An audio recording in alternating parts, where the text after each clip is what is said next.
Здравейте хора! Днес ще ви направя клипче, в което ви показвам как аз приготвям моят обяд. Повечето пъти и за пусти. Така, на мен ще ми трябва само сирене, малко майонеза, лютеница, аз използвам традиционна лютеница. Ето, сиренето, яне, краве сирене, гряново и майонезата много. Обикновено взимам 2 грилки, но ако не се наям, прибавям още една. Първо намазвам с останалото майонеза от вчера. Мореща да има една лъжичка.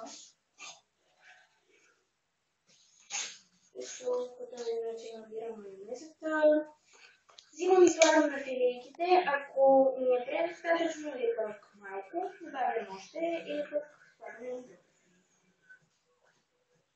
Обикновено е лесно да се огранича колкото ми трябва количество.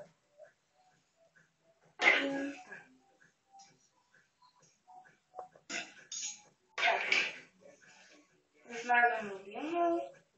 Всеки има предпочитание колко да сложи. Аз слагам не много, но не малко.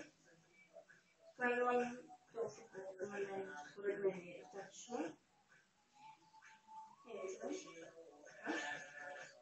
И накрая да размазвам. Майонезът държи малечко повече, но все така. Това са вече двете готови филейки с майонеза. Горе ще сложим малко сирене и ще го направя на сандвич. Аз чупя сиренето с пръсти, но вие не се притеснявайте да избирате.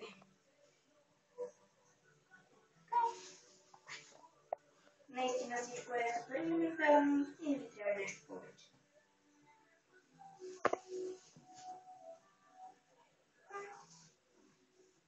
Начупвам само на едната филийка, защото и без това после ще ги запълня. В повечето случаи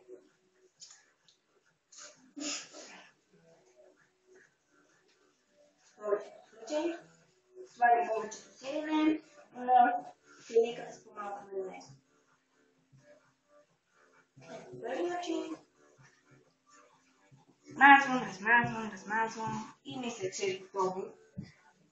Мисля, че нещо ще размазваме.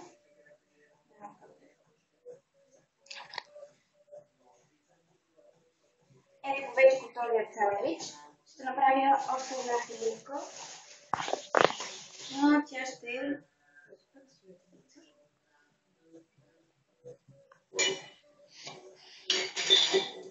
лютеницата не е нищо особено. Взех я от Kaufland за 2,99. Голяма ръка. Не знам колко милилитра или не знам колко е.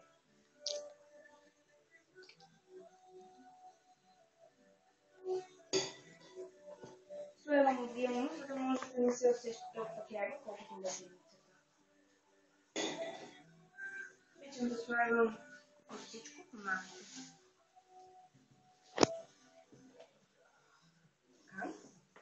Мисля, че приключихме с лютеницата и можем да я приберем.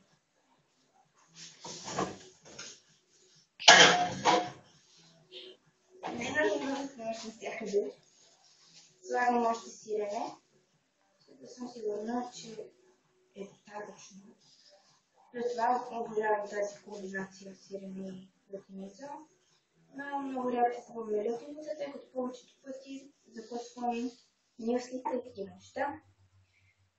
И някакви плодове, но когато не започвам това. Традиционно българска закуска.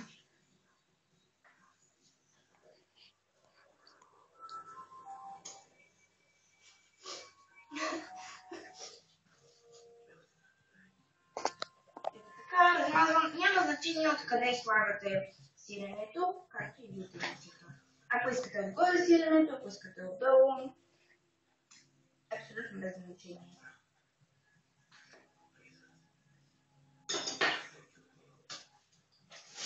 Вече сме отвърли, ще приберем всичко по местата си, защото езиците не са ми предостатъчни.